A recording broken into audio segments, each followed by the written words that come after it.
You guys ready? Yeah. All right. I feel like I'm black in the classroom in here. Well, we're on high school campus. Well, good evening, everyone. My name is Tom Chavez. I'm the mayor of Temple City, at least for a couple more weeks. And welcome, Mayor, tonight to our first neighborhood watch of the year. It's we got a little behind because of a little event that happened last month that you guys all might remember, but here we are ready to go.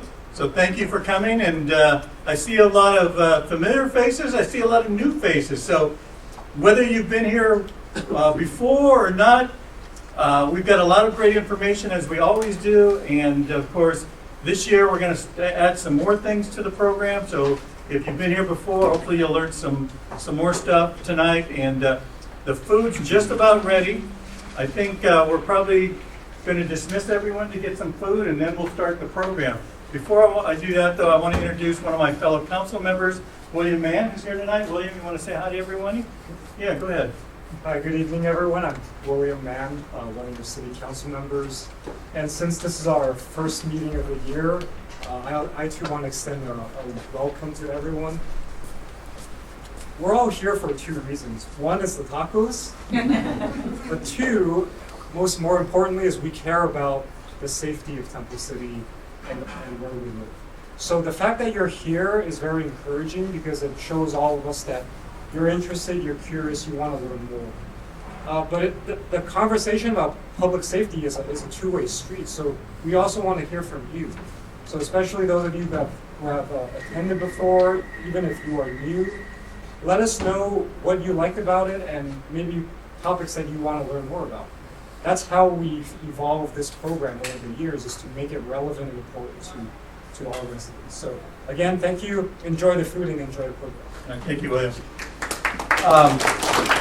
So before we go out there, just a little announcement. Those of you who like to come out and go to things, I'm actually giving the State of the City address next Tuesday. It'll be at the Women's Club, which is just north of City Hall. The program begins at 5:30. We're going to have some heavy hors d'oeuvres and some treats and stuff, and then the actual State of the City begins at 6:30. And I promise to get you out of there within an hour. Okay. So anybody interested, feel free. If you need the information, I should have. Brian, we don't have any of the flyers with us tonight, I don't think. Oh. No. Yeah, we didn't bring any. You know what? I've got some in my car, so what I'll do, while we're getting some food, I'll go get some of the flyers and I'll leave them. Do we have a table somewhere around here? Okay. I'll leave them there so if anybody wants to grab the information. We'd love to have you there.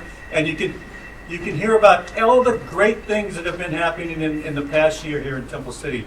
And some of you may be surprised to hear about certain things like Las Tunas Drive, what we've been doing, of course our parks. I mean, you're going to get a really good idea of what's going on, and it's a nice event. So hopefully you can make it. But I think the food is ready. Is the food ready? Are we ready to go? Okay, so we're going to take a little break to get you guys out there, get your food, come back in, and make sure you go ahead and eat in here, and then we'll get the program started. Safety supervisor for the city of Temple City. I just want to do a quick introduction of myself. Been with the city now for about 6 months. Had the opportunity to go through a variety of situations with the city, and it's been really exciting.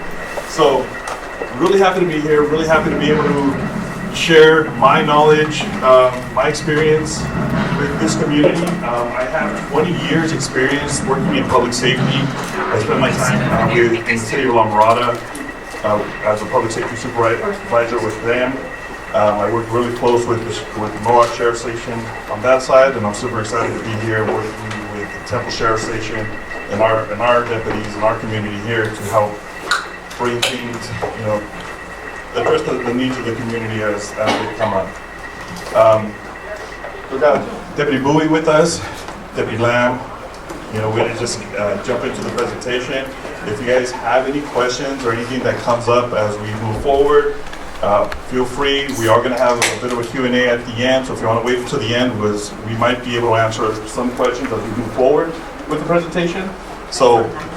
But if something that we didn't cover and you're curious about, don't hesitate to ask. Sir? So my name is Deputy Lamb. I've been on the department for 18 years. Been on the team for 10 years. Well, give or take. My partner here is Deputy Bowie. He's been on for 13 years. And my other partner, Chando, he's actually not here today. He's got stuck at working overtime. He's been on for like 17 years. So we're your special assignment deputy. We're your liaison from the city to the sheriff department. We actually read all reports. We see all the crime trends. We're the ones that are break the glass, emergency calls. That's what we are. We're not patrol deputies. We're not going out there and actually patrol and answer report calls, but we go out there and solve problems. So our discussion for today is going to be residential burglaries, which is our #1 crime in Temple City. Theft. We're going to switch a little bit off and go into emergency preparedness. Traffic and pedestrian awareness is what we're going to talk about. These are the topics that were asked for us to present, so that's what we're bringing out there. So those little surveys that you guys are filling out, those are really important to us, because the more stuff you guys want us to talk about differently, put it on there, because I'm getting tired of speaking the same stuff over and over again. And for some of you guys have seen me so many times, I'm saying the same stuff over and over again, so it gets kind of boring. And at the end, we would do a little question answer. So our current crime trend right now, like I said, was burglaries and larceny. Larceny is basically anything that's theft. Those are the things that gets us the most. What we're doing to prevent that is proactive patrolling. So we go out there and saturate the area. If you see a certain area that is getting hit hard, we'll go out there and actually saturate and do more patrol. And if that doesn't help, we're bringing an entire new team to come out there and do some more saturation. And if you see us start pulling people over left and right, that's the reason why. We're trying to get people to stop coming into our city. So if you guys get citations, I'm sorry, I apologize. I don't like writing tickets, he does. Any part of this presentation you guys don't like, it's Deputy Anchano's fault. So.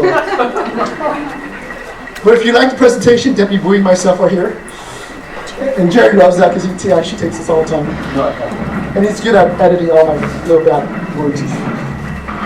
Proactive patrolling, we go out there. Also, we use a flock system.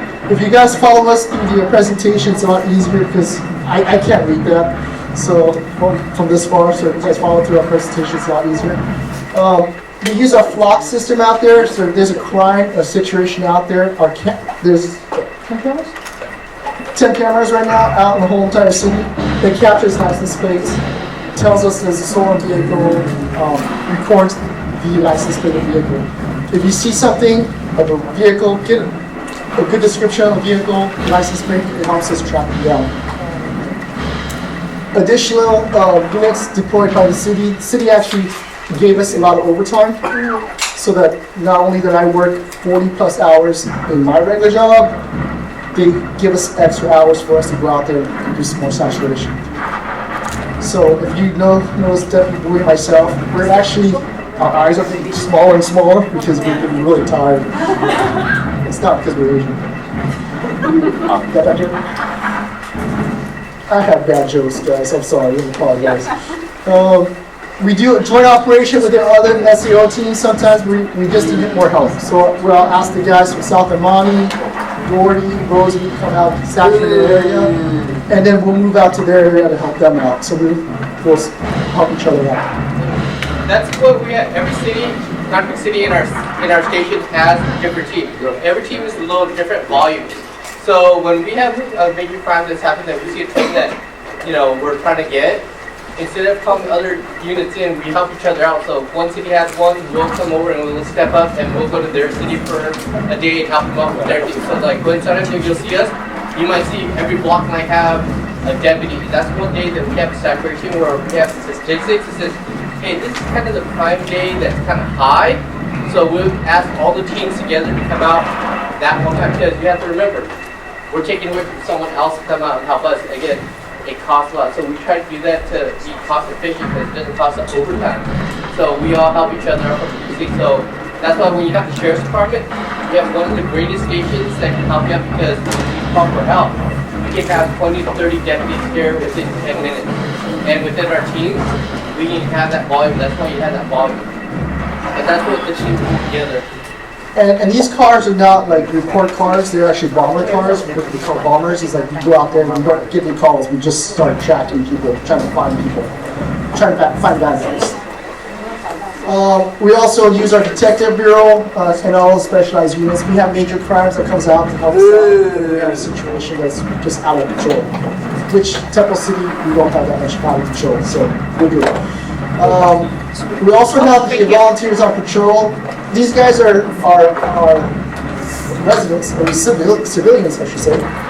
They drive little white cars, they go out there with the amber lights, and they are extra eyes. But with all that we have here, the best help that we have is you guys. Without you guys helping us, we can't get there fast enough. We don't have all these eyes. With you guys helping, we can actually catch those bad guys. Of course, another proactive patrolling is area watch program. So the more we communicate with you guys and you guys communicate with us, we build a rapport and help each other out. There's only 3 of us that are extra, so we need more help. We share information with our neighborhood cities. So I talk to Arcadia, we'll talk to San Gabriel. If anything is a trend going on, we're trying to figure it out. We share information. We read each other's report, trying to figure out, hey, you know what? This guy matches this crime, so we talk to each other. And hopefully we catch one guy, we could connect these bad guys to the same crime. So it actually adds up to the arrest. Like I said, community education is area watch and business watch, same thing. So I'm going to get kind of the boring part of the whole presentation is stats. As you can tell here, this is our numbers from January 2024 to December 2024. So our overall stat overall for year to date is 439 Part 1 crime, which is basically your burglaries, your homicide, your anything that's up there. Now you see here that says, we do have a homicide here, 3 in 1 on October, November. It's not somebody who just shot each other in drive-by shooting and stuff like that. It's not that aspect. I think that's a fire, right? Yeah, the October one, there was a fire. Someone set a house on fire. There was actually 3 people inside. That's how they passed away. It's still considered a homicide if someone passed away. These homicides weren't random. They all these homicides that were affected had some kind of criminal activity already started. So that's why it started. It wasn't some random homicide where somebody just came in. These are actually had some kind of criminal activity that caused this. It wasn't some random resident or anything that they had nothing to do. It was just an accident. These had some kind of criminal activities involved. So to keep everyone aware. And just going down the numbers here, so you guys have any questions, we can stop and go at it. But so our numbers are pretty like streamlined. 439 altogether. So residential bird was actually what caused us to have a little of a hiccup. Usually these months right here are really low, and then it spikes up around October, November, and December, and that's because of the holidays. The bad guys need to go shopping, and unfortunately, we get hit. And that's just not in Temple City alone. If you look at everywhere around San Gabriel Valley, everybody's getting hit. Here is the stat for 2023 and 2024, a comparison. So if you look at the numbers, we're about average of what we have. But the best part is, if you look down here, is our Part 1 crime is negative 1.45. So we're below the percentage. This is a 4-year comparison, 2021 to now. So if you look at the numbers, this is COVID year. That's why it's so small. I wish I could keep it this way, but I don't want COVID, so it's all good. Again, now 2022, we're back to normal again, and our numbers spiked up a little bit. 2023, we brought it back down, and as you see, 2024, we're down to 439. So our numbers are good. I believe 2 years ago, we're like the 13th safest city in California. So we want to keep that trend. Yeah. So every week we do a crime blotter. It's basically a snapshot of what the crime is in our city. And Deputy Chano reads all the reports. He puts it on a crime blotter, and I push it out to Nixle. So you guys can see what we're doing or what's going on in your city. Mostly Temple City, because that's all I talk about. So, like, here's an example on February 9th.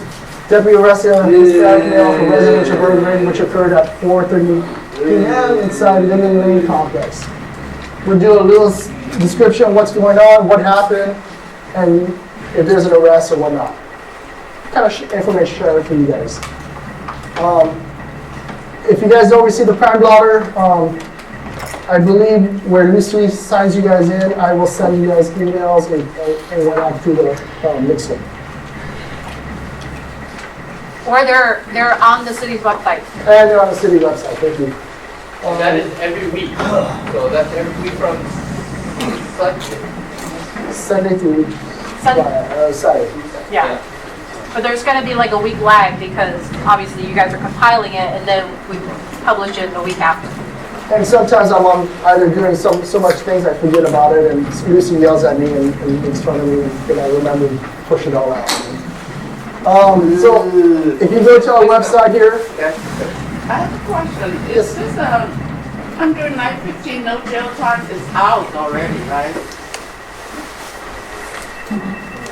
9:15. I'm not familiar with that. Well, each crime has a different penalty for it.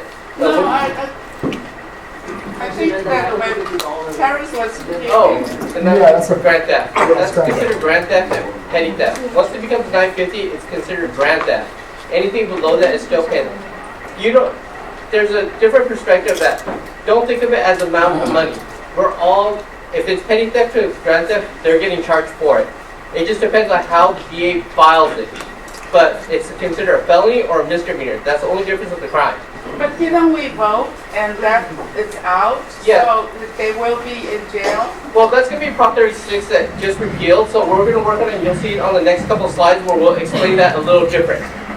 On the next couple slides. It's still that you have hands are tied, that there's nothing you can do about it? Actually, now our laws are. Ms. Russett? I can, because I'm prosecutor, so I can clarify a little bit about that. Prop 36 basically is this: the dollar amount hasn't changed. 950 is still grand theft.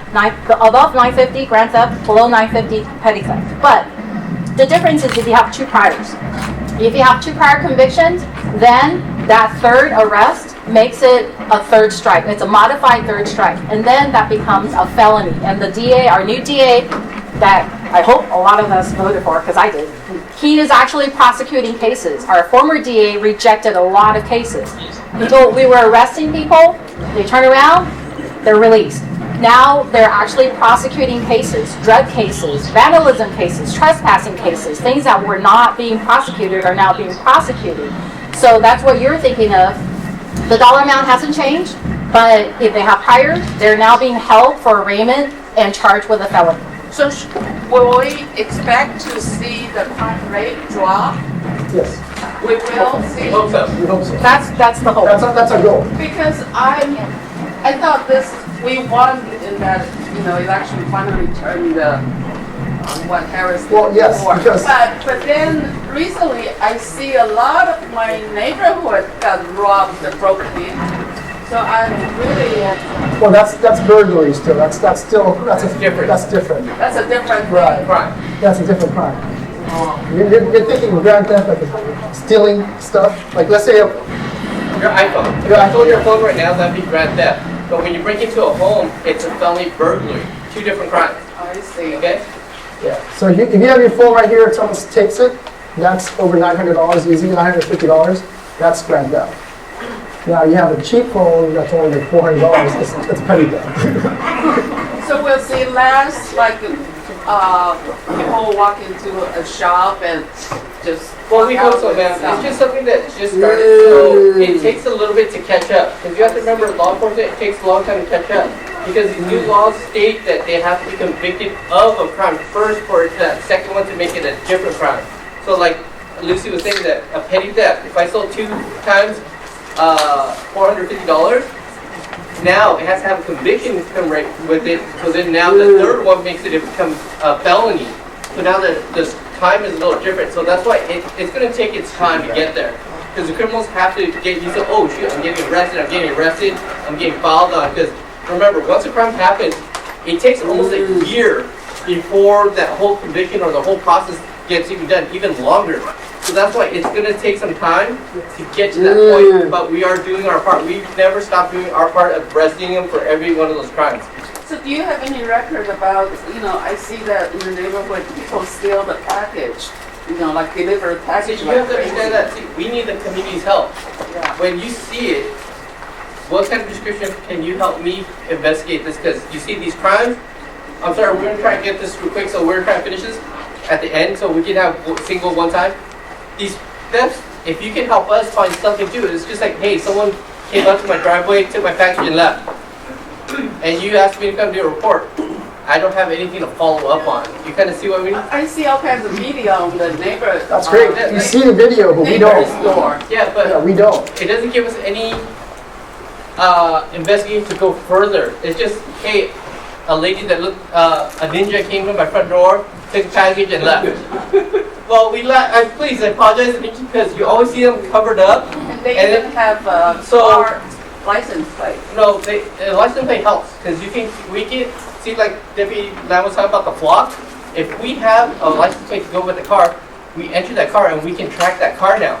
We know where it's going if it's the right plate to that car, because criminals do steal cars and take plates. But that's an investigative skill that we need help with. But when you just tell me, hey, someone that looked like a ninja came by, took my package and left, really, we have nothing more to go on. We don't know male, female, color. So that's what we actually have. If you see it, you can tell us and we can call right away and go, hey, this person just took it. And you say that plate, we can enter it into that camera system, and that camera system will show us where it's going in what direction. So, like some of the videos that we're going to show you, that we can tell this is going to take a while. But if you say, hey, you have cameras, but hey, I need access to it. Oh, I can't access it right now. This has gone 30, 40 minutes. So 30, 40 minutes, how far can someone go in 30, 40 minutes? So that's why if you have your system, know what you have so that you can give it to us immediately so that we can solve it as soon as we can. But if it takes 2 minutes or 2 days later, they've already changed that plate, it's gone, pretty much we're not going to find that one. I'll take one more question. We have to keep on going because if we're not, we're going to be here for like forever. This man. I'm curious with the law changes, anything around homelessness or ordering that has changed? Homelessness and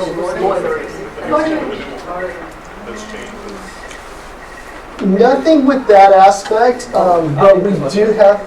The city has actually done very well. The city has actually, your city is one of the greater cities that a lot of other cities are copying our system the way we have it, because the city has actually made city ordinances for loitering, the transients, and the trespassing. So as you see, Temple City does have issues, but it is not as bad as other cities.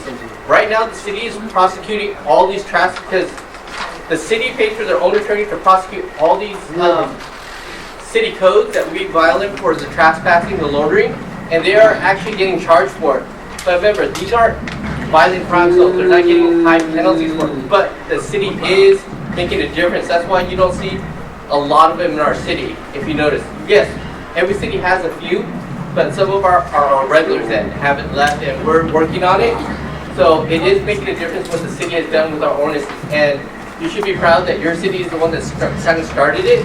That there was another city that we mimicked, but our city has been one of the most successful ones, and other cities are imitating all the policies that we have here in our city. So real quick, if you have any questions or whatever, you can stay informed. Go to crime mapping. It shows where all our thefts, or burglaries, or stolen vehicles are at. Follow this. Go out to Crime Stopper if you have any criminal activities or you've seen. You want to call us right away. Put it on there. We don't really We don't really see it right away, but we will get to it if it's not like an emergency thing. If you see something that's emergent, please call us right away. Call 911. Let us know. What's most frustrating for us as deputies going out there is we get a call that something happened 2 or 3 hours ago. And, well, did you see it? Yeah. The guy jumped into my backyard, broke into my house. Okay, did you call us? Oh, no, I called my brother, my sister, my neighbor, everyone else before they call us. We can't catch these bad guys if you guys don't call us right away. So if you see something, like the saying is, see something, say something, call up, let us know. Request tracking, you want to do that one? So just to let you know, the city has a system in place called the Request Tracker. There's a couple ways to access that. You can go directly to the city website. There's an app that you can download. And the benefit of the Request Tracker is to report items or things that need to be repaired within the city. So again, a big part of this is just communicating and sharing information about activity that's happening within the community. The more we are aware of things that are happening or things that need to be addressed, the more we can be out there and fix them. So for example, if you live on your street and your street light's been out, that's a big issue. That can help draw negative activity to your street. So you can use the Request Tracker as a way to let the city know so that we can have our crews go out and fix that light. Same thing if there's signage that's normally on your street that's missing, whether it's a stop sign, whether it's a street sweeping sign, or things of those nature, you can use this system as a way to alert us of activity that's going on. Graffiti, if you see graffiti that happens in the neighborhood, you can report it via the Request Tracker, and we'll have our crews go out there and take care of that. Now, just a real quick thing, this is not for things that are happening now. So if you see somebody doing graffiti and they're outside and they're tagging a wall, who should you call? There you go, right? You're gonna call the sheriff's department. You're gonna want, so that's something that's happening right now. But if you left for work and then you came home and you said, oh my God, somebody just graffitied the wall, you can use the Request Tracker to get that taken care of. Is the Request Tracker city maintenance workers? It is city maintenance workers. So it's either city maintenance, code enforcement, public safety, planning, all these things that are tied into that. Correct. Yes, sir. What's the web address? I can't read it at all. I'm sorry. The web address for that, basically, it's City of Temple City, and it's request a service. She told me it's in the flyer thing. It is. Yeah, it's in the flyer at the bottom. You can definitely. I was writing it down. All right. It's actually on the homepage of the city's website. And same thing with the Crime Stopper. If you see a crime that you want us to investigate in, like let's say, I'm just going to throw it out there. You see cars going in and out of this house, people are coming in and out. So something suspicious, but you don't know what it is. That's what you want to use Crime Stopper for. It's not an emergent. We will investigate. We'll do an operation. We'll look at it. Might be nothing. It might be an Airbnb, which is great because then I'll tell him, and then they'll get on it. Versus a crime-wise for us. But sometimes we'll sit there and we're like, hey, this is actually some pretty good activity. Well, then we'll go on UC cars and watch it and see what happens. And sometimes we actually got some good stuff. All right, residential burglary. Our number one, basically, part one crime that we always get is residential burglaries. Primarily the reason why, it's because people, bad guys, know that you guys are working, and a lot of people value this stuff outside the house, so they go in there and steal your stuff. Unfortunately, we live in a community that is well off, and these guys are coming from wherever they are coming from, and they're shopping here. If you have valuables at your house, hide them. If you have a safe, great, put them in the safe. If you have cash, don't leave your cash there. Put it in the bank. If you have a safe, which some people do, it's not safe if you don't secure it. So that's the main thing as well. Don't forget, if you have a safe, it has to be secure. People don't walk out with it. And we've seen it done and people walk out with a big old safe, and they were sitting like, really? They actually carried it out? Did you bolt it down? No. It's heavy. Sure. Well, we actually had one house many years ago, and I won't say which location. The guy had trouble lifting the safe out. He turned around, looked at the neighbor. He goes, hey, can you help me out? The neighbor, oh, sure, dude, let me help you out. Carried the safe out for him. Oh, really? Yeah. Oh my God. Good neighbor, right? Yeah, they said, okay. So, it happens all the time. Oh my goodness. All right, In so that case, he knew that wasn't his neighbors either. that's the sad part. No common sense. Exactly. We sometimes don't have common sense. Residential burgs, keep your doors and windows locked at all times. Even when you're home, lock your doors, lock your windows. A lot of times you're home, you leave your windows open, whatever. You go to the bathroom. Well, bad guys doesn't know you're in the bathroom or not here. They'll go in. We actually have a lot of birds where the doors are left open because they want the back door for the dogs to go out to use. Well, these guys will go in and take full advantage. If you have an alarm system, use your alarm system. Turn it on. If you're at home, my kids, they'll stay home. They're old enough. They'll turn the alarm on. I'm like, hey, did you turn the alarm? Oh, Dad, I'm just, no, turn the alarm on because we're not there. Turn the alarm on. Keep the alarm. Close all blinds. You gotta leave the garage door open. We see this all the time. We'll drive by the city and we're saturating and whatnot. We'll see garage doors open. That's awesome. You're just showing everybody what you have inside, especially what kind of car you have. And they leave the garage door open, the car's there, it's not locked. And you're not even near the garage, you're inside. These guys are walking up, they're bold. They'll see what you have and grab your stuff. And the most important thing that you have in your car is what? Who said it? Cheating. Garage door remote. Now you have access to your house, right? Lock your stuff. Shut your garage door. If you see something, notify us right away. We get so many of this called. Another story. Neighbor sitting there, drinking coffee in the front yard, porch area. Sees 3 black guys, jumps over a wall, his neighbor's house. Yeah. He sees it, looks at it. That's weird, right here. Here's the alarm go off. Still looks at it. At no point in time he actually called that, right? Thank you. Bad guys jump over the wall, gets in their car and takes off. He goes, I'm gonna follow. Gets in the car, follows the guy. Maybe 45 minutes later, loses him on the freeway. Calls us, oh yeah, I just saw that my neighbor's house got broken into. We get there, we're like, well, because we hear that on the radio, it's like now, so we get there and they goes, oh yeah, it's like 45 minutes ago. Well, thanks. Did you see the description of the car? No. Done. Right? So if you see something, notify us right away. Please. Click on that stuff. Show you a quick video. They never broke into houses, but I learned a lot from guys that got a lot of time in prison. There's this one guy, he's doing 256 years. He told me this is how he did it.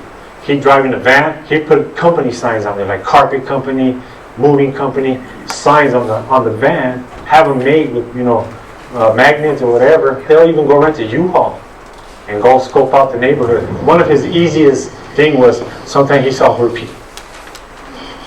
Somebody out, come and get in. Somebody did. A cracked window open, let me get into that cracked window. They got, there's a money in that house. They shut you, lock it off.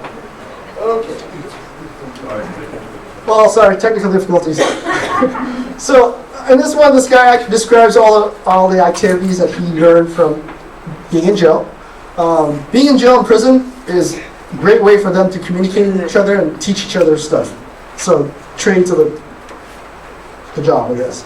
So these guys will teach each other how to steal, teach each other how to do things. And this person right here is actually arrested, sent to jail, prison.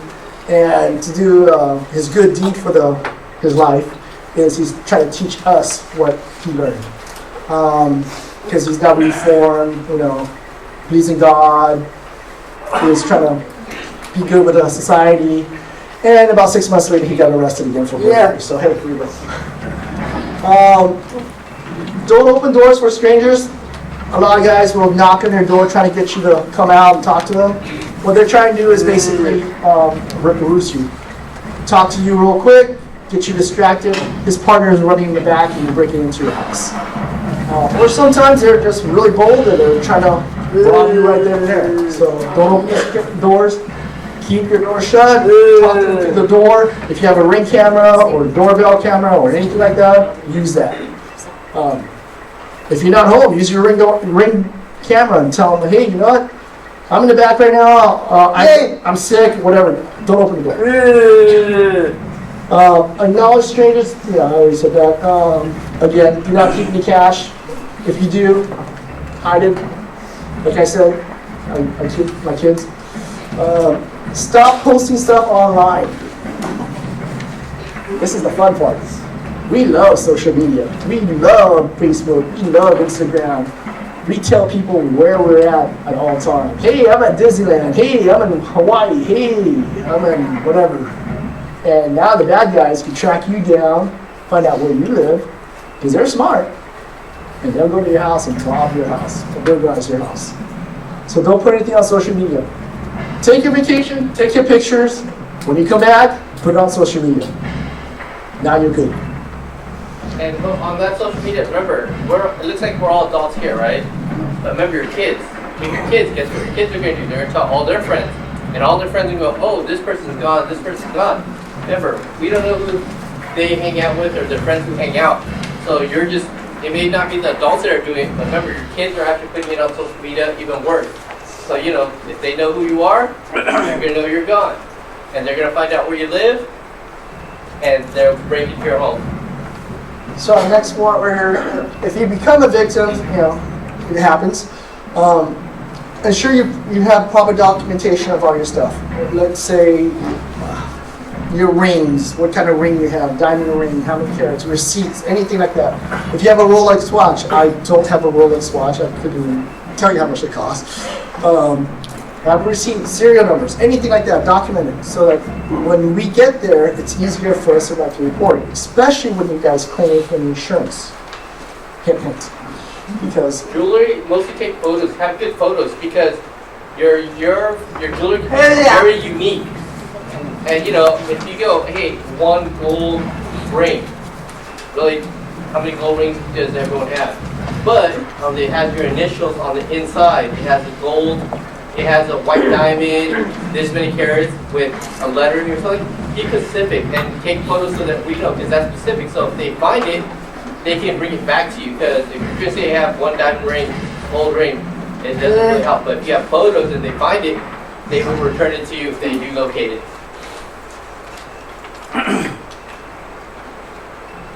to prevent or protect your house, the best way that I would always consider and tell everybody else is have a lot of lights in your house, around your house. Motion detector lights are great because the bad guy doesn't know if you're actually home or not. If it comes on, it's on, it's on.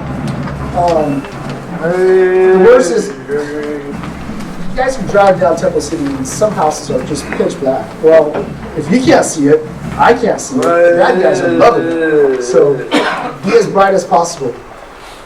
My goal is to annoy my neighbor. That's my goal. It's so bright, my house is so bright, no one can actually see either going to my house area.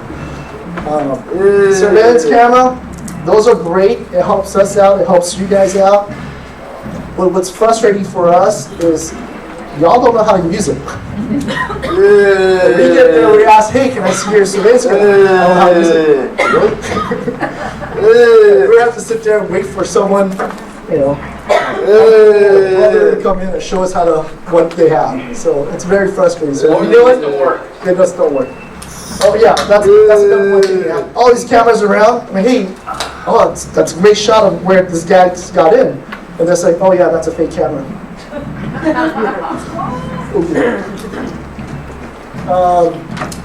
Window films on your windows. It's basically just like that. It's a covering. It goes on the outside. I can't tell you what product is good. There's plenty of them out there. Google it. I can't say one company is better than the other. We can't endorse. Thank you. So what it is basically a film on your window, and it just deter them a little bit because they'll hit the window and try to break it. And after the 20th hit, they'll get tired and they'll probably leave. Or if it does break, it doesn't go all the way through. It just stays there. So it annoys them. Windows locks, you can put a wooden rod or a metal rod on to the rail area so the doors won't open, or the windows won't open. Don't leave such a big gap where these guys can actually force it and it actually pops the rod. Try to make it as close as possible. Doors and windows sensors on your alarm system. Make sure they're on, properly working. Also, if you have shatter detection is great because some of these guys will break the thing without breaking sensor, so they actually crawl into the window without causing it to set off the alarm. Also, another good thing is remove photos from Zillow, Redfins, and anything in real estate. If your house, Google your house. Google your house on Zillow or one of the real estate company. If you see your house on there, it shows the layout of your house. So these bad guys would know exactly where to go. They'll see the layout of your house, how your bedrooms are, how they're going to sneak in and go in and out. It's like a map. So if you Google your house. I Google my house and I take it off. So, contact the company. Get it off the system. Just call them or through the email system. And it's a little work for you guys, but it's beneficial because you don't want them. Because your house, if you bought it like last year, 2 years ago, 3 years ago, whatever, it's still from wherever you bought it from, and it's still on there. So they have the layout. Especially when they're trying to show how big the bedrooms are or how everything is. They got all your information. Again, if you're on vacation, we do have a program where you just contact Temple Station, let us know that you're on vacation. And we won't share that with the social media, let the bad guys know, but we would actually go out there and do patrol checks and go into their house. As long as we tell us, hey, there's no one else around there, because we see a car there, we're gonna, okay, well, he's on vacation, and there's a car there, ooh, might be a bad guy. So if it's actually your neighbor checking out your house, we might get him on gunpoint and, just saying. Jerry, you got that?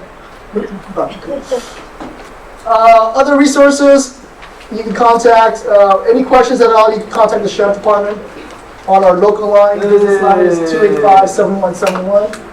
Or if it's an emergency, call 911 right away. If you have any questions on the county-wise, you can go 211. Domestic violence hotline, if you need help with domestic violence. We are deputy sheriff, we have multiple hats, but these are professionals, contact them. Elder abuse hotline, mental health hotline, and suicide prevention hotline. And the number one thing that we always get a call on is the Humane Society, so this is a good number to get. It's in your pamphlet if you guys have any questions there. These are resource hotlines, so if you need to report a crime, you're still calling. Yeah, call station. These are just resources where they can provide you additional resources for women of battered, women of domestic violence. They can provide resources. Don't call those people to report crime. And I'm going to hand this off to Jose real quick because I got this problem. All right, guys. So we're going to talk a little bit about disaster preparedness. I'm sure, recently we've all kind of gone through a little bit of something with the windstorms, with the rains. Hopefully everybody fared well. There wasn't too much stuff happening, personally at your residences. But it's important to be prepared. And hopefully this kind of opened our eyes to some of the activities that can be happening around us, especially, with what's happening with a lot of our neighbors and things that are happening, from the fires, flooding that happen because of the rain, landslides and so forth. So it's important to take the steps to make sure that you guys are preparing yourselves in case of an emergency. So we want to make sure that everybody has a plan. What is a plan? You want to know what the local disasters are within your area. You know, we all know earthquakes, but now, you know, if we didn't think about it before, we got to prepare for winds. We got to prepare for flooding, landslides. So those are all things that we need to be aware of. And how are we going to address those concerns? What are we going to do on our end to try to take care of ourselves and our loved ones? Where do you need to keep your supplies? You know, you want to keep something because you never know where you're going to be, whether you're at home, whether you're at work. You want something for your car. There has to be versatility in gathering the materials that you need for your own welfare. Hazard mitigation, understanding the structure that you're in, understanding your homes, how they are. You know, if you lived in your house for a while, you know the weak points of your house. Like, I know when it rains in my backyard, it floods at a certain spot. So I have to make sure that I'm taking the time to ensure how am I going to divert that water so it's not going to come into my house or it's not going to cause extra damage in my area. So you know how that works and how that functions for yourselves. And this is a lot of individual homework, because what works for me at my house isn't going to work for you at your house. So everybody has to make that self-awareness and do that self-detection to figure out how to best address those situations as they continue to develop. Getting trained. So there's a lot of things that everybody can do to help broaden their knowledge in terms of what they're doing and how to better adapt to these situations. So we have our CERT program. If you don't know what our CERT program is, our Community Emergency Response Team. So there's a course that you can take for free. It'll teach you basics and understanding of emergencies and how to respond and how to triage those situations. Great opportunity to do that. You can do that and then join our dedicated Temple City team, which I'd love to have you guys. Or you can just do it for your own benefit, for your own knowledge, just to understand how things work and what you can do on your end. American Red Cross, if you are not CPR and first aid trained, I highly encourage that as well, because it's just really important to understand what to do in the midst of a medical emergency. Again, we never know when those kind of situations are going to happen, so it's best to be prepared and have that understanding. So when we talk about disaster supplies, what are we looking at? We're looking at the rule of threes, right? Where are you keeping your items? You want at least 3 kids. Like I said, home, work, car, you just never know. You never know what you need, you never know where you're going to be. A minimum of 3 days of personal supplies. So think about that. That can add up really quickly, because three days of personal items of supplies for me, but I got to think about my family, and they each need 3 days worth of supplies as well. So in my household, there's 6 of us. So that adds up quick. So you got to think about that. Categories of what you're looking for: water, food, utility. So break down what we're looking at. You know, we're talking about what you need for each of your kids. You want food, you want supplies, you want tools, you want resources that you're going to be able to use for each of these kids. And I'm going to take it a little bit further to say, think about what you use on a daily basis. It's one thing to say, it's like, okay, I'm going to have a supply of food and water because, you know, we need food and water. But if you are on a special medication and you need that medication because, you know, a lot of us have a special medication that we need to function, to survive, you're going to need to have that in your emergency kit. You know, I wear glasses. I need to have an extra set of glasses in my emergency kit because if not, I can't see anything. So those are things that you have to take into consideration when you're building your kits. So like I said, we said water. The recommendation is 1 gallon of water per day per person. So again, in my family, 6 people, that's a lot of water. But you need to be prepared. How are you going to get your water? You know, we all think about bottled waters. There's emergency packs of water, but a nice filtration system can also help depending on where your water source is. So this is, again, going back to knowing your environment, knowing your home, and how can you access water within your property. Food, the variety of different types of food that a lot of people like to build emergency kits, and they just go and they get a bunch of canned food, or they buy these pre-prepared emergency kits that just add water, and now you have a gourmet meal. Great. It's better to have something than nothing, but I would encourage you, if you're going to be relying this as a sustenance, you're going to go to this to provide nutrition to your family, think about things that you like. Think about things that you want to actually eat. You know, if you are not a fan of Spam, but you have like 10 cans of Spam in your emergency kit, you know, you're not really going to want to go there. So you just kind of think about it in those terms. It needs to be functional for you. Utility items. And sorry guys, I know as we're moving forward down the presentation, we have a little bit of technical difficulty on some of the slides, but cash. I know we talked about not keeping cash in the house, making sure that it's hidden and secure. Your emergency kits need to be accessible somewhere safe where you know where they are. It is important to have an access to cash as part of your emergency kit, because you just never know what the situation is going to be at that time. You know, you think about, you know, with the fires that happened recently, the people that were evacuating from their homes and they were looking and they're trying to find shelter somewhere. If they walked out of there without their wallet and didn't have a credit card, then they need to have something to fall back on. You know, it's 3 o'clock in the morning and you're being asked to vacate your house. There's things that you need to do to make sure that you're going to be able to be functional as you move on. Flashlights, utility gloves, ropes, all things that you would need, tools, so like wrenches, you know, screwdrivers, things like that. You just never know when you're going to need to be able to do something. Tape, like if tape's not on here, you need a roll of tape. It's just one of those universal things to have out there.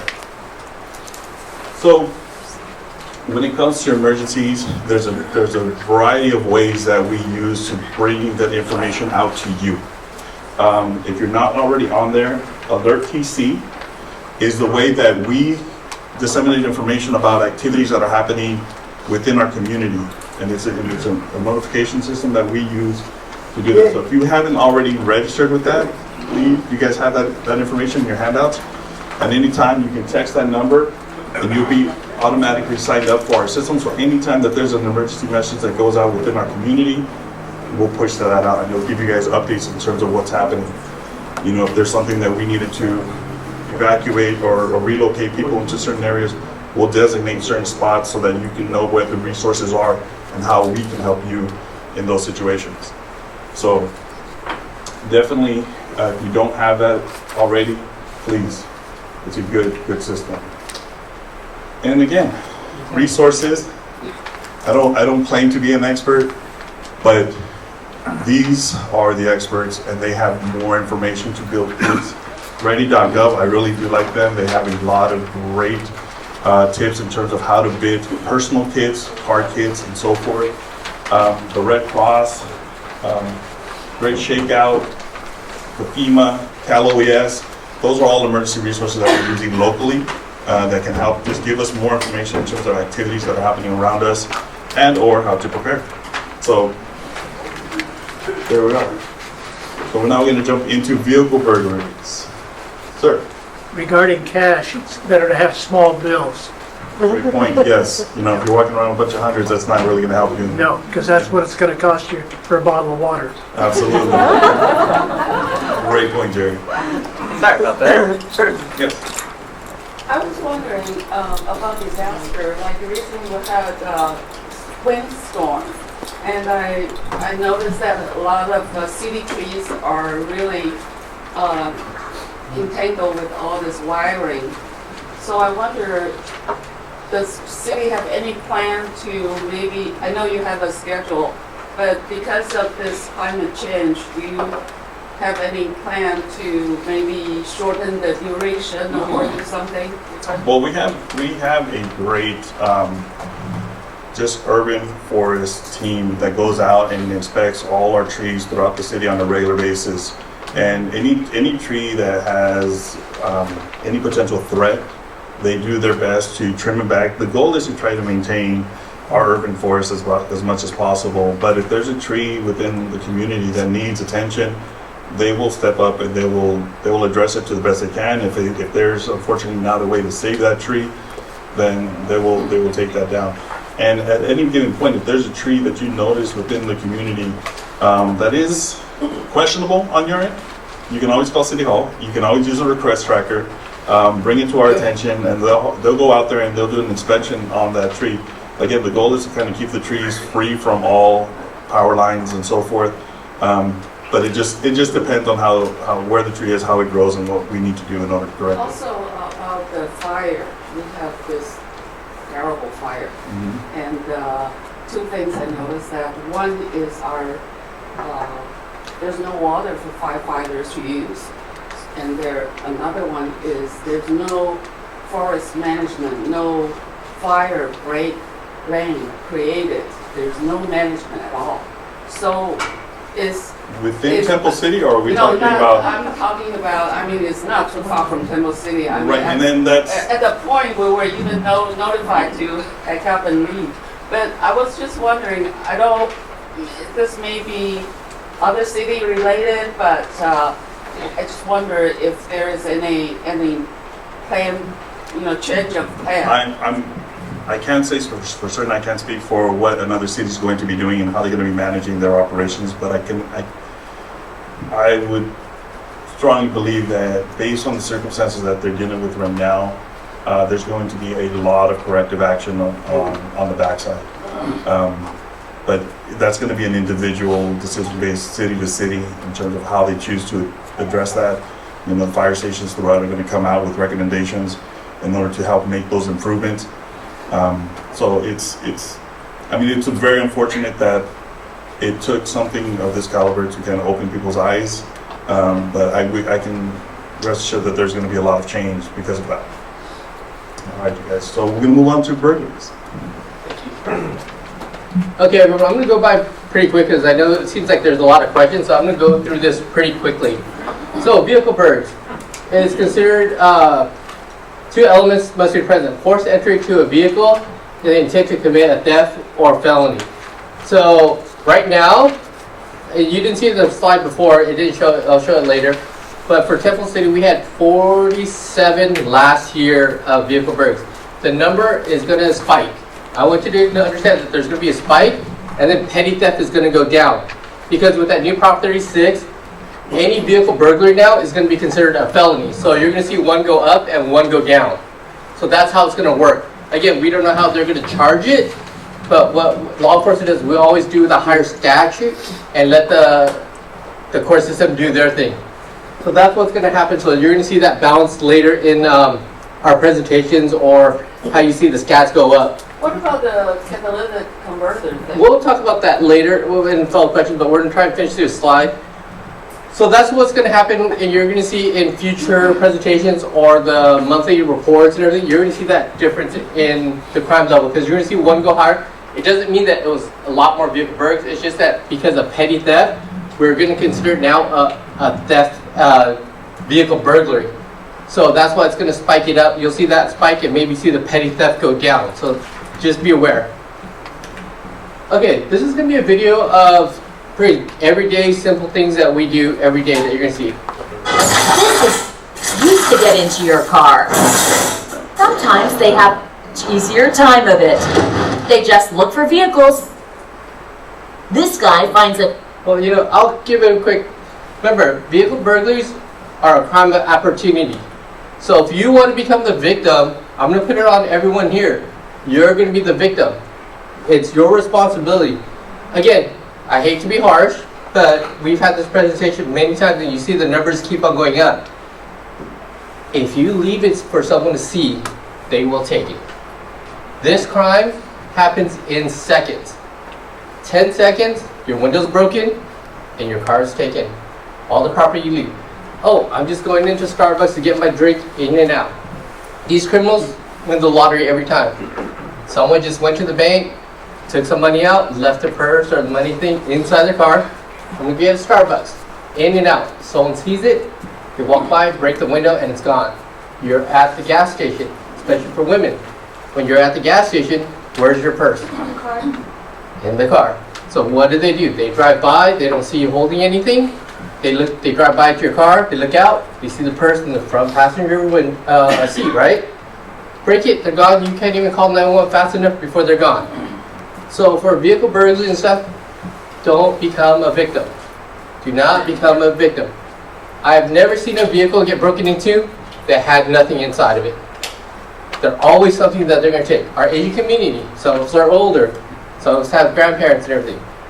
Asian people love to use old bags. And guess what? All it is their Tupperware. And it could be a Louis Vuitton bag with just Tupperware.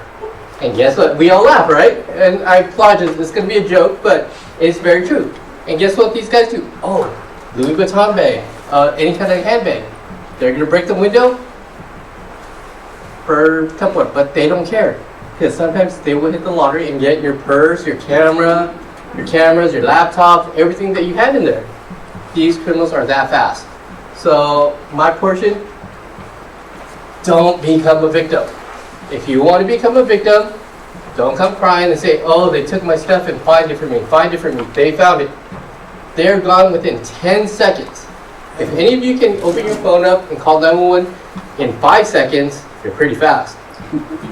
But these criminals are gone for this type of crime, 10 seconds to 15 seconds and they're gone. So that's how this is called a crime of opportunity. Don't give them the opportunity to break into your car. I emphasize that because if you have something in your car, they will take it. It may be just a jacket. People hide stuff over jacket. Criminals know these things. They're looking for it. They can see everything. I want you guys to, if you don't believe me, you go to any mall. Don't be taking the door handles and looking at other people's cars. But if you go to anyone, they're just walking in and just looking into your car. They can see everything in your car. They have that key eye and they can see it before you can see it because they know what they're looking for. So don't give them that opportunity because they don't see anything, they're going to walk away. You won't become a victim. So that's just my portion of it. But criminals are looking for just certain things. Like I said, prevent it. Don't leave anything in your car. Lock your car doors.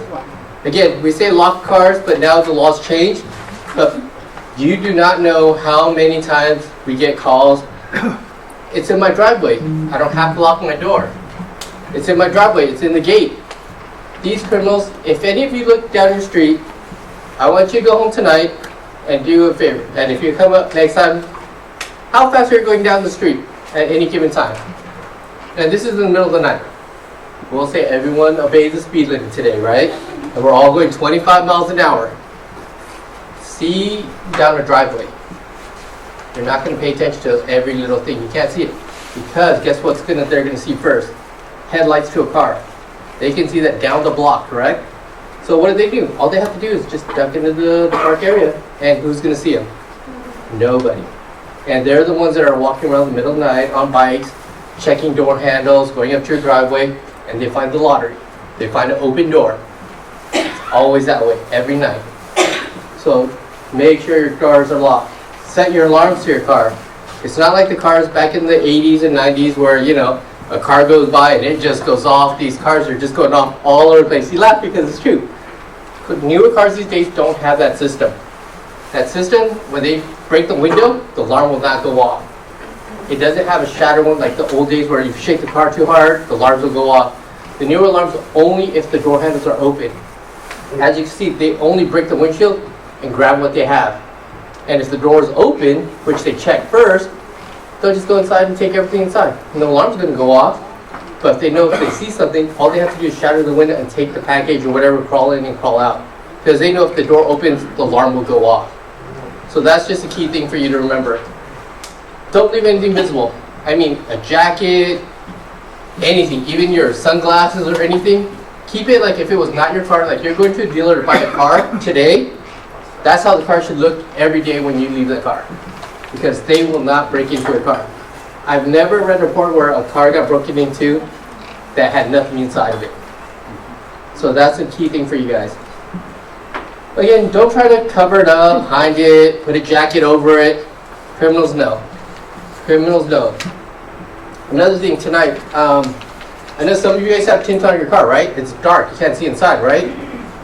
Put any one of your phones, any type of phone you have, Put it on camera mode and just put it against your window. You're gonna see inside the car, like daylight. Not when it's dark right now, but in the middle of the day, you think everything's covered. Put your phone on camera mode and put it against the tint. You're gonna see the car like it was brand new inside. You can see everything inside. So that's what criminals know. I teach you this because we deal with criminals every single time. And we ask them, hey, what did you do? How are you learning this? And they show us that's the method they do. Because look, all they do is a phone, and you, just another person walking down, all they do is just put it against the window, and you'll see inside. So try that. And then another thing, when you go down somewhere, just walk around and look at people's car while you're driving by. You will see people leaving all kinds of items in there that you and I wouldn't care about. As you can see, you see how bright it is, but imagine there's a little daylight. They would actually use another camera or a flashlight, put it inside of it, and then it'll show it clear as day. Know your surroundings. If we're in a dominant area, we're not trying to stereotype anybody. It doesn't look right, don't go there. No one, hate to use this analogy, no one wants to run into a fire if you don't have to. We're trained to do it because we have to. But don't do it. Know your surroundings. If it doesn't look right, a bunch of teenagers messing around, they don't look like the normal people, don't park there. Park somewhere else. Park farther away. Park somewhere down the street, down the curb. Park where you're safe. Don't make yourself a victim because you'll be targeted. Yeah. Because they always find the weak and don't show them that you're the weak one. Park in a secure area. That goes with that. Again, vehicle burgs.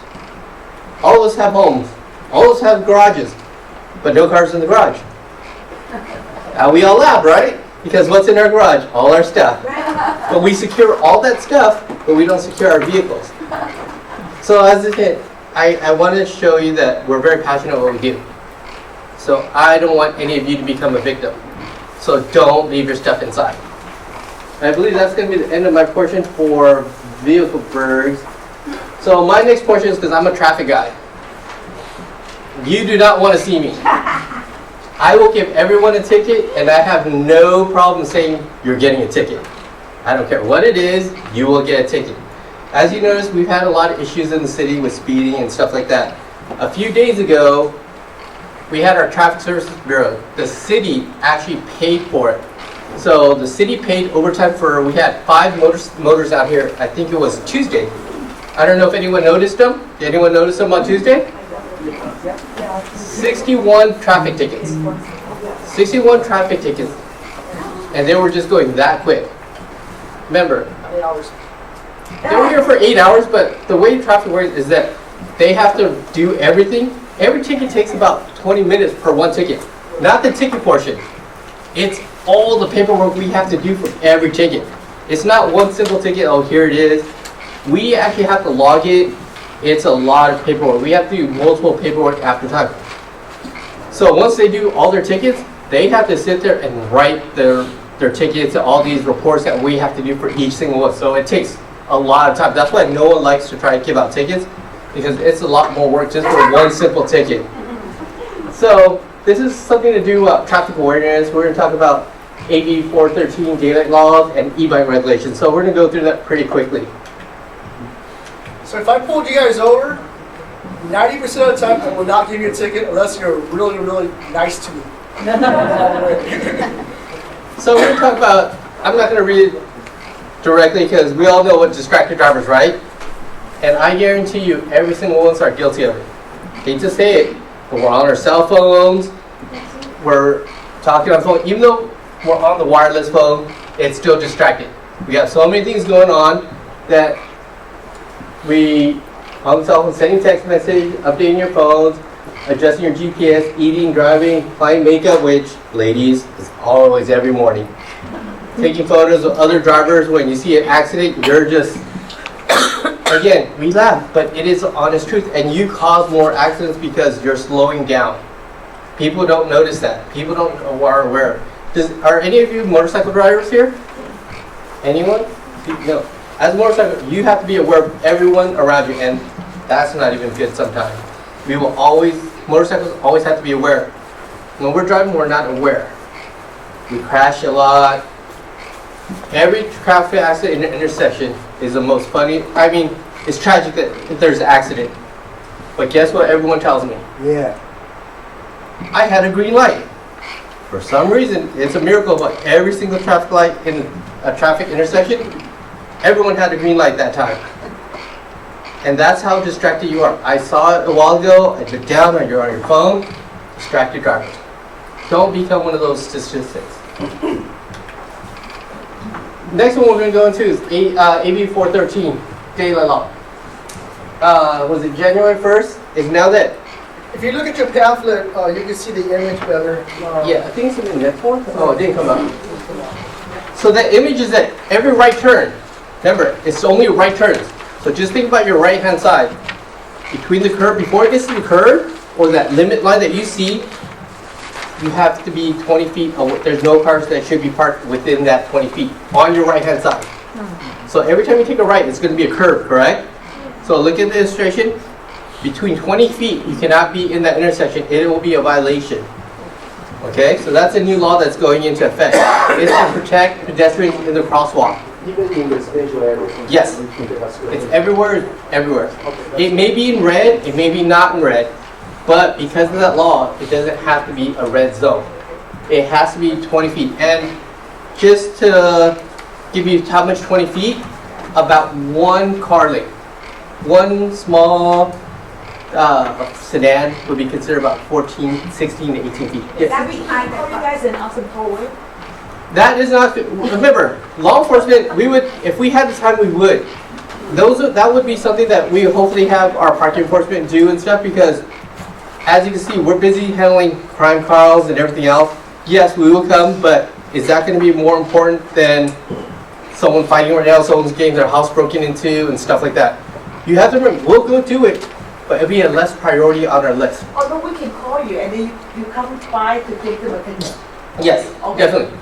So, but it may not be within the first hour or two. It's not going to be a lower priority because we have other priority calls that are more important. Not saying it's important, but priority-wise. Okay? Now, you guys can get your measuring tape out there and you'll see there. Okay, e-bike laws. Oh, we don't have. If you look at the photo, it's one of the things that we're having issues with in the city. As parents, remember, this is on. We have mostly adults here. You are all parents. You are responsible for your child. If they get into an accident and it's their cause, remember, the parent, you are liable for all this. Yeah, some of these e-bikes are fast, and you have to be the one that, you're the one that's paying for your kids, and you two, they can modify these bikes to even go faster. It is your responsibility. This is going to be your responsibility to take care of kids. Everyone has kids, well, we won't say it, but our kids are all angels, right? They would never do anything wrong. But we don't have this problem where you see these 20, 30 kids on e-bikes coming, harassing everybody. We're not at that point yet. But it's becoming an issue with the schools, where kids are coming to schools without helmets, they're riding recklessly, they don't even know, they're having people sitting on the back, they don't have, and how fast they're going. Second thing is, they're easy to steal. You have to remember, parents, you guys are the ones responsible. You have to know what your kids are doing. These laws it's changing. This is a new evolution where, it's law enforcement is trying to take their time to go up to catching up to it. But you as parents don't want us to start citing your kids, because it's going to be an issue that you have to go to court with your son and your daughter, because they're under 18. Some of these, they actually should have a license to drive. So you should have to know the law. I can't educate you. You should educate what you're getting your kids. You wouldn't give your kid just getting their license a nice sports car that can go hundreds of miles. What do? They crash it because they don't understand the power of what they have. So why would you put something on two wheels that they're going to hit someone else? Just for example, they're on their e-bike, they're on their phone, they're riding their e-bike and hit another child or someone on the street. Guess what? That is actually considered a vehicle collision, because that is a motorized vehicle, even a bike. So guess who's responsible for it? You as parents are going to be responsible for it. So understand the laws and educate your kids when they ride to school, how safe they have to be, how they're supposed to ride their bike, obey the laws, because the kids don't know that they have to obey the law. Stop at a stop sign, they can't just blow through it. And you'll see it. The next slide is going to show, is it real quick? One more thing. When a bike says it goes 25 miles per hour, 30 miles per hour, it doesn't mean you have to go 25 miles per hour or 30 miles per hour. You have to do it in a safe way. If it's, you gotta go 5 miles per hour, 5 miles per hour. You don't need to go 25 miles per hour. Some of these guys, oh, it's rated for 25. I'm gonna crank it out 25, and it's not safe. You're gonna get hurt. I have a quick question. If we unfortunately get an accident with an e-bike, should we treat it as a regular vehicle, thing, or what's Depends on every city. Every city has a different rule on how it's done. So every city, it's, again, that's why every jurisdiction has a different way to do it. But they can, if it doesn't, they can civilly sue you. Remember, you can civilly be sued because you were the cause of the accident. If it was your child on an e-bike and a pedestrian walking, who has a right of way? It is going to be the person walking. So no, as a car driver, not an e-bike. No, same. Yeah, it's considered accident. It could be, remember, each jurisdiction has a different law of how they treat it. It could be a vehicle accident, or it could just be a civil matter. And remember, a civil matter, they're going to take you to court as well. If they want it with a traffic accident, it's going to be worse. You kind of see where it goes, and you'll still civilly get sued. So, educate your kids. Educate adults. Yes, ma'am. I have a question about e-scooters. Same thing. Same thing, they should be wearing helmets because Yes. I see them on the sidewalks. Again, but as you can see, again, I hate to say that we would want any child to get hurt. But is that going to be a high priority for law enforcement to start chasing down these kids? Because if one child takes off from us, then what do we have? Do you want me chasing down a kid? No, but can I go to the school to complain? That would be, again, if they're on school campus, that they have different regulations on that. So that's something that we want, that's why we want you to understand e-bikes are one of these new things that law and the rules at Forum have not caught up to what they're going up to. That's why you see all these dangerous accidents regarding that. Okay, thank you. So just real quick on the e-bikes, we're here presenting this information because there's a lot of questions about what you can do, how to operate an e-bike, e-scooters, and so forth. So we want to try to do our best to try to bring information to you as the parents that may or may not have purchased an e-bike for your kids and how they're operating these e-bikes. As a bicycle is considered a vehicle by California Highway Patrol, so if they have to obey all regulated stop signs and obey the speed limits and so forth, all things that we as drivers have to do, we have to make sure that we're obeying those laws as well. You know, anybody that's operating an e-bike has to do the same. But just like when you first taught your child to ride a bike, you know, you did it in your home, you did it in a park, you did it wherever, and they were just out there on their way. Little by little, did they start learning that there's certain ways to operate these devices. With what we're seeing right now is a lot of people don't really understand what they can do, where they can ride. There's different classifications of e-bikes that are out there based on the speeds and the operation type. There's different paths that certain e-bikes can go down. You know, they're not allowed on sidewalks. They have to go with the flow of traffic. So there's a lot of education and information that needs to be shared, which is why I want to direct you guys to the CHP. So CHP is going to be like the authority of making sure that that information is out there. If you go directly to the CHP website, they have a section directly for e-bikes and how, what are the regulations, and just giving you more and more information in terms of what you can do and how to operate that. As well as the CHP offers a free online training program. So if you have youngsters that are excited and they want to go out and they want to use their e-bikes, but you want to give them a little bit more information so they have the greater awareness in terms of where they can ride these bikes and how they can operate them, it's in your pamphlet. Feel free, you can go online. They can take this course. It's, you know, it gives them all the information in terms of where's and what's and how's to operate an e-bike. And, you know, it gives you as a parent a little bit more peace of mind in terms of what they're doing. And I know we've been focusing on kids, but I mean, adults might need this too. So it's across the board. There's a lot of information that people need to have understanding of what they're doing. I know around here I've seen it often, whether it's on an e-scooter or on an e-bike, and they have multiple persons on that device.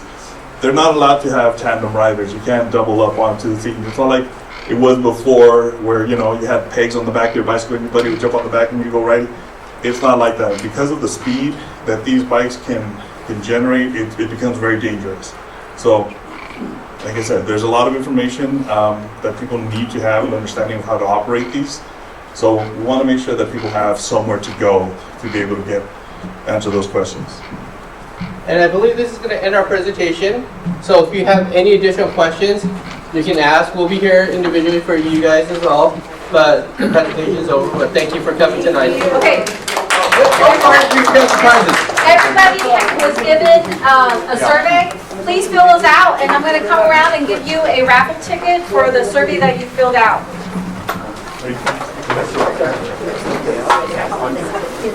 Here, I'll go ahead.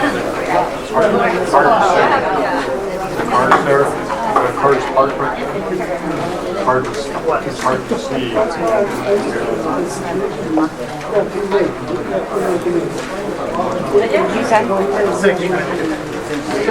Thank you. God, you make me feel like such a piggy.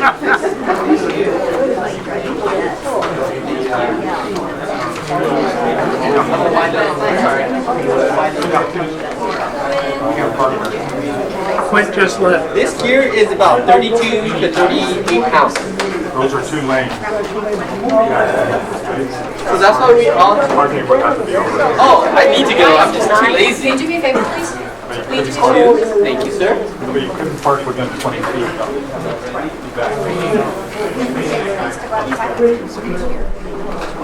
So if you guys like this presentation, my name is Deputy Lamb and Deputy Bowie, Jose. If you guys don't like this presentation, it's Deputy Chano. Here you go, sir.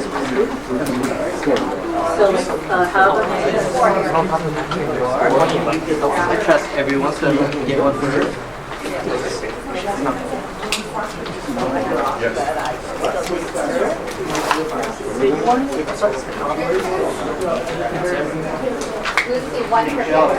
Yeah, one ticket per survey. And you already have that one? Yeah, I have the other one. Yes, I'll give it to you right now. Sir, if you can pass that to me first. I trust everybody that's doing it, so I'll give you one. I believe you're going to finish it, so we'll collect it later. Let me get some more. I ran out of tickets. Excuse me. How you doing, Jerry? Good, how about you? So far, so good. Good, good to see you.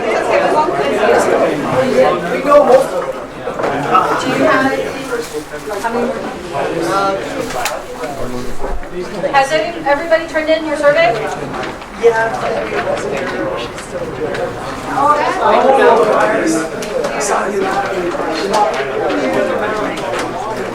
I'll collect it. I'll take it. Thank you, sir. Thank you. Sir, can I give me a ticket? Survey. Alright.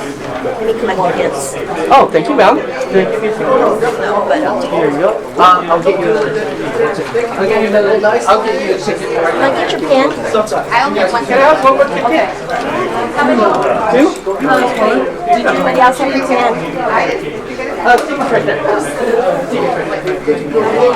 I don't have to take it. One more. Your ticket's right there, ma'am. Your ticket's right there. Thank you. Did everybody get tickets? Everybody One more. turned in a survey, get a ticket? One more ticket. Can you want one more? They're gonna call. I'll get it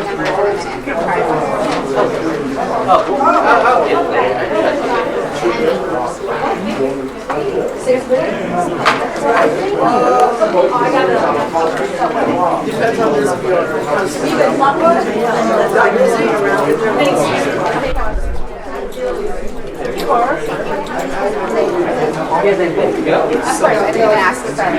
Jerry, I just give up. You hope you didn't give him, give him out free, Jerry. Don't get me in trouble with that one, Jerry. You just set off check that out. But what triggers us to go a little further is when you set off the alarm, there's motion alarms inside your house. And for us, that's and it goes from regular call to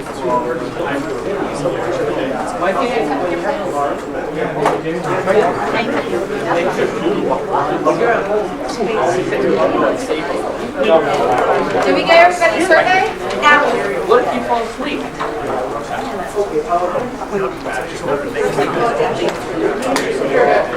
Okay, let me work.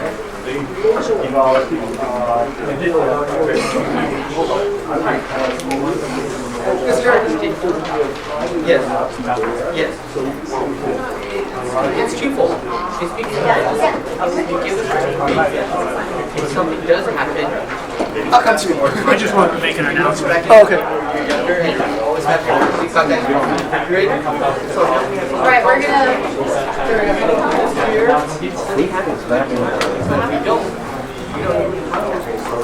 It's probably easier.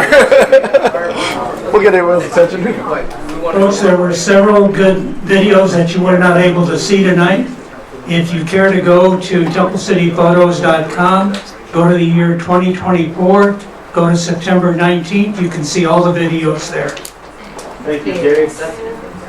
And those are edited, so they're actually all the cursive. I put the names all wrong.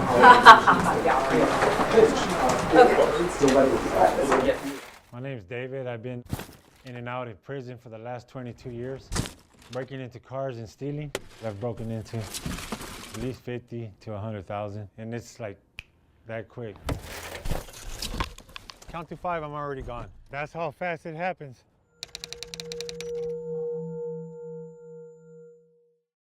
I've stolen purses, I've stolen guns, I've stolen computers, I've stolen Christmas bags, I've stolen a lot of things. And I didn't care who I was hurting. When I was locked up, I was thinking about, that I had to find a different way of living. The only way I could think of doing something different was giving back to the community, and that's why I'm here today. Now I'm a member of a church, and keeps me motivated, keeps me out of trouble. Right now we're here at Washington Park. Ain't nobody think I'm doing nothing wrong. All these people are jogging. They think that I'm somebody just sitting here enjoying a cup of coffee, just sitting here enjoying a day at the park, looking at the ducks, because I look like I'm somebody innocent, but I'm not. I'm actually looking for my victim. They pass by, I say, hi, how you doing? Good morning, good afternoon. Nice day, isn't it? And they're thinking, oh, he's such a nice guy, but I'm not. I'm here to break into their car. This is how I would do it. I'd come this way. You see, you can't even tell if I'm breaking into a car, because this is how I do it. See, right behind there, there's the purse. The sunblocker, right under there. I guarantee you there's a purse there, because it's hiding. I could tell that. Right there, that's a purse right there. So right now, all I would do is just throw it, it shatter, I just reach in and grab it. Nobody's gonna hear it. Not even that lady walking right there with that dog. She wouldn't even hear it, because I would already breaking it, boom, and I would have taken it. I would keep on walking this way. Ain't nobody knows what I'm doing, because they're too busy running. So I'd come and look, take my time, look, nope. Nothing. What they're doing right here is they're not putting their things to be seen, like their purse. That's pretty smart. I get my cell phone out, and this is what I would do a lot of times. I'll act like I'm talking to somebody. Yeah, I'm out here at the park enjoying my day. Yeah, how are you doing? Be talking to myself though. I come to this car, hoping that it is, because it's a nice little car. Yep, I'll hit it. That lump right there shows me that it has a purse right there. This lady's biggest mistake is trying to cover that purse with her jacket, and I know it's there. Start doing jumping jack. But these people are actually thinking I'm working out, and I'm not. Because I'm like, just looking at the cars, just waiting for the victims. The people that are passing by are like, oh, he's working out. So they ain't thinking nothing of me at all. When I'm actually out here getting ready to break into a car. It could be anybody. That's the hard part at the parks. I have friends that are female that do that. They walk around with their puppies breaking into cars. To avoid it, just don't leave your things in the car. If you think that it's going to be safe under the seat, it's not. It's not safe to leave your things in the car. It's not. The people need to know that, man, because it's not right. If they're gonna go to the park, the best thing I would do for them, my best advice is just take your driver's license and take your key. And make sure they take the keys on them. Don't leave them under their tire. Don't leave them in the gas tank. I see these ladies exercising, doing jumping jack, little stretchies, and then they'll hide their key. Now you're not only gonna get your purse stolen, you're gonna get the whole thing stolen. Right now I just pulled up to a store parking lot. The holidays are coming up, so I'm gonna be parked out here. I'm gonna act like I'm talking on the phone. I'm just here, sitting here, watching, looking at people that will come by, come back and leave their stuff in their car and then go back to the stores. There's a reason why she's putting something inside that trunk. It's money. That's what we're thinking. We just go, break the window, and chink, and the trunk opens, and then we grab what we grab, and we go. The alarms go off, and the people won't even look because it's not their vehicle. I don't see nothing coming. I don't see nobody parking. Then I'm gonna get off the car. I'm coming this way. I'm gonna act like I'm going to that store, but I'm not. First thing I do is I look in there. Like right here, there's a purse right there. So I would take it. There's already one victim right there. Like if it was a holiday, people usually leave their bags like this. And to me, being a holiday, there's probably presents in there. There's probably something in there. Come around and take them that quick, and I'm gone. This is the victim. I see what they do. They look around, and then they do this, or they reach over here, and you can see their body. You see how they move? That's telling me that they're pushing something under the seat. A thief knows all these things already. If you're gonna try to hide it under the seat, I already read your body language. You're hiding something under that seat. I don't know what he's trying to hide, but I'm gonna break that window regardless, because I know he's hiding something here. Oh, I'm gonna go into the store right away. I'll leave this here right away. By the time you go for a minute, I already took your things that you left in the car. Why? Because people are being careless. They're too much in a hurry. My best advice is take it home. I would suggest that they go from one store, go home, drop it off, then go to the next store. Because if you go from multiple stores, you ain't gonna be carrying everything else to the other stores. So guess what? We're coming and taking them. There ain't no safe place to leave your car. If you leave valuable things, you got thieves that are gonna come and take it. Because it's the holidays, it's Christmas, there's gonna be a lot of break-ins this year because people, they get careless. Thieves don't care. They come to kill, steal, and destroy, and they're gonna take it all with no heart. You know, I started thinking about all the people I've hurted in my life. I don't wanna hurt nobody no more. I'd rather be broke and be happy and free and not hurt nobody, living with that conscience that I've hurt somebody. That's why I want to help people come to realize that it's not okay to leave your things in the car. I hope people listen to me, man, because if they don't, it's going to keep on happening over and over.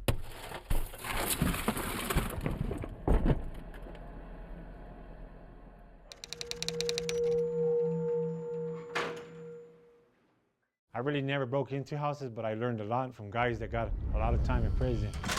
There's this one guy, he's doing 256 years. He told me this is how he did it.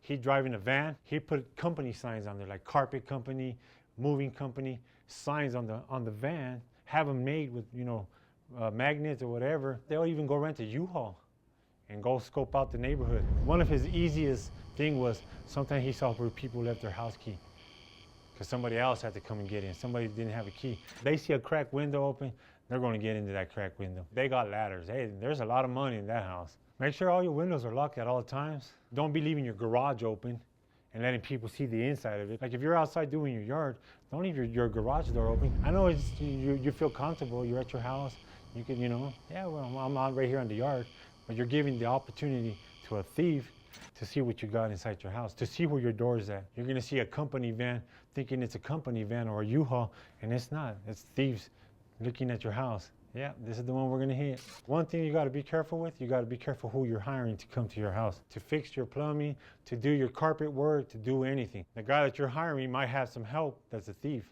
He's scoping out the area, making sure there's no alarms. The best thing to do is tell your neighbor, you know what, these guys are gonna come in, they're gonna come and move my furniture, I won't be here today. Neighbors gotta help your neighbors out too sometimes, you gotta the community got to put their part too. No matter where you're at, you could get broken into because you're not paying attention to your surroundings when you leave your house. That's all I gotta say. This is how crooks used to get into your car. But sometimes they have a much easier time of it.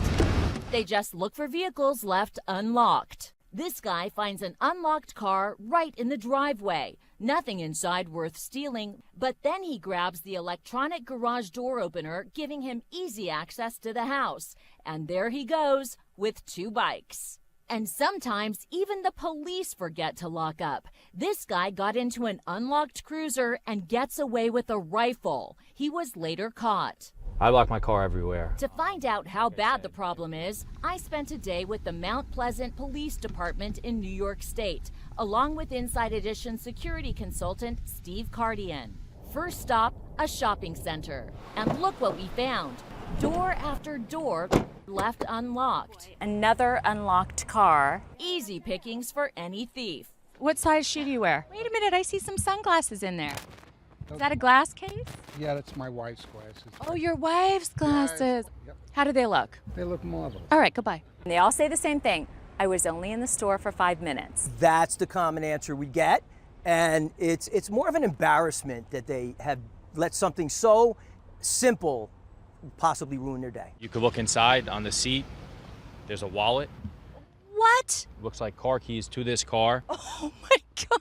If you're a criminal, you've hit the jackpot here. But what this woman left in an unlocked running car while she was shopping was priceless. Her young child. I'd like to know why you would leave this car unlocked and you have a child in your car, ma'am. Come in here, feel the car. Is it high? It's unlocked. Somebody could take your child. Aren't you worried about that? Bottom line, just press the lock button. Can you do me a personal favor? You Just want me to lock do- your car up. I will be happy to lock my car Thank up. you. Thank you.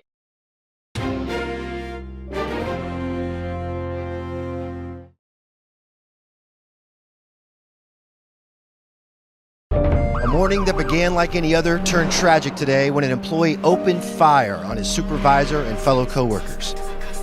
Students, parents, teachers are asking why today after a bloody rampage plunged this campus into tragedy. Details are just coming in, but we're being told that a heavily armed gunman opened fire this evening at the mall food court behind me. There's no official word on any casualties yet, but one eyewitness reported seeing at least 6 people shot. Active shooter. A gunman or gunmen killing or attempting to kill people in a confined, populated area.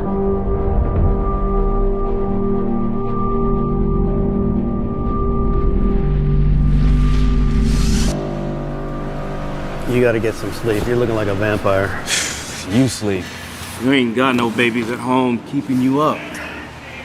What the hell? Sim again. We've tried. I'm sorry. We're gonna have to let you go. Active shooter killings are a tragic, unpredictable reality, and one that's becoming more common. Since 2006, the U.S. has averaged an active shooter event with 4 or more deaths every 2.9 months. Even though the number of active shooter events has been increasing, your odds of being involved in one are still very slim. But just like fire drills and earthquake preparedness, making a plan in advance can make all the difference. Yeah, but lizards live in tanks. I mean, it's probably fine. If you do find yourself in the middle of a senseless attack, the why doesn't matter. Hey, buddy. Hang on, something's happening. What matters is surviving. On average, 20 mass shootings take place in the U.S. every year. Killers usually choose their victims at random. They look for easy targets. So the harder you are to see or to hit, the safer you are.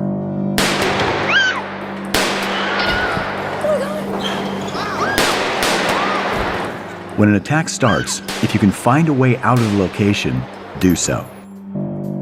Get out. If you stay calm and think clearly, even in the middle of a life and death event, you improve your chances of making it out. Visualize your movements in advance. What are we gonna do? Look at me. I can get us out. Stay behind me. Stay down. Use cover, something that will stop a bullet, and concealment, something that at least keeps you out of sight. Attention South LA units, code 3 response needed regarding a 245 DSV 417. This will be at the Town Center shopping mall. Suspects wearing a face mask, possible body armor. Use any available means to get out, including emergency exits or windows. Most restaurants and retail locations will also have exits in the back through kitchens or stock rooms.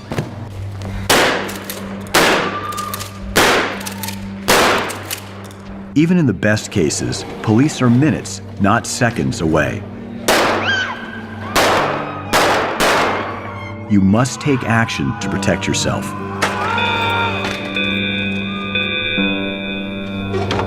Okay, everybody stay calm. It's probably just a drill.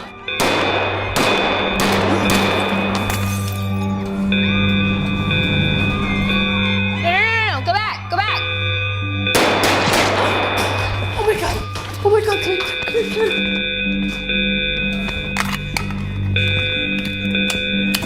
If you can help others without putting yourself in unnecessary danger, It's gonna be okay. do It's gonna so. be okay. What's your name? Lori. Lori? It's gonna be okay. If you can't move safely to an exit, get to a room or a confined area you can lock down. Then secure the location.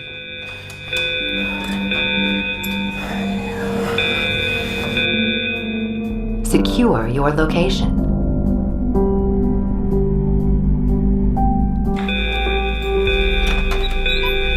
Oh my God. There's somebody shooting. Everybody stay calm. Remember how we train. Everybody get in this corner, away from the windows. Get the emergency bag from my desk. Help her.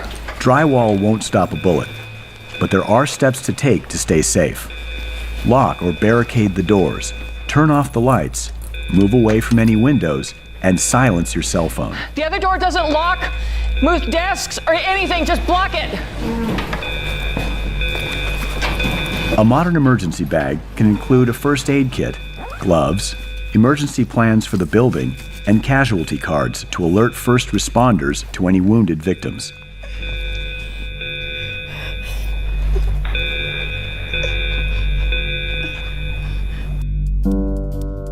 Most active shooter situations are over in 10 to 15 minutes.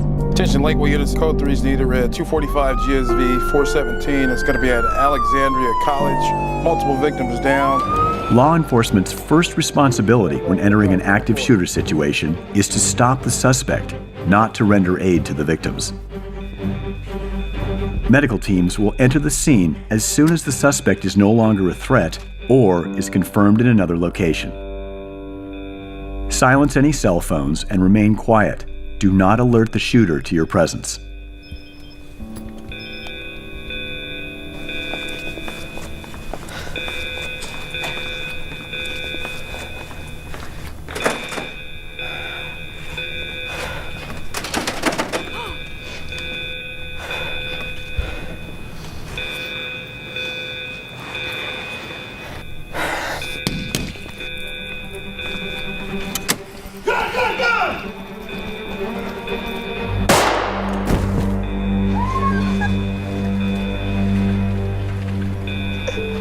Sheriff's Department, is there anyone inside?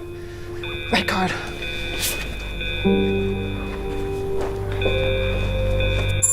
Just hang tight. We'll be back to get you. Defend yourself.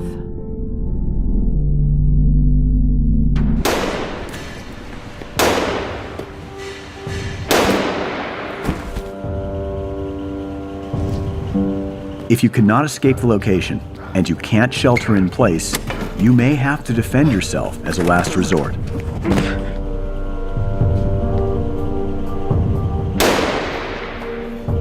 Almost anything can be turned into an improvised weapon.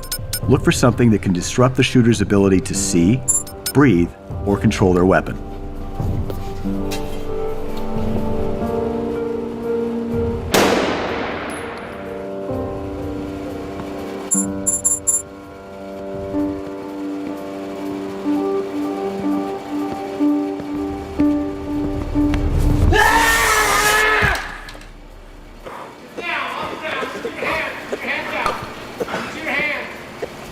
When law enforcement arrives, they are going to be in a heightened state of readiness and awareness, looking for any aggressive movements. So keep your hands visible and follow any commands you are given. He's a shooter. Hey, let me see your hands. Come here. What happened? What happened? A shooter. I just saw one shooter. Especially in developing situations, engaging law enforcement, running toward them, reaching for them, even to thank them, could put people at risk.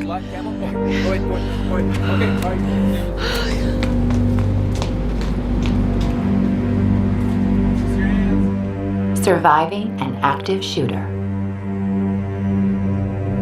Anybody injured? Two up front.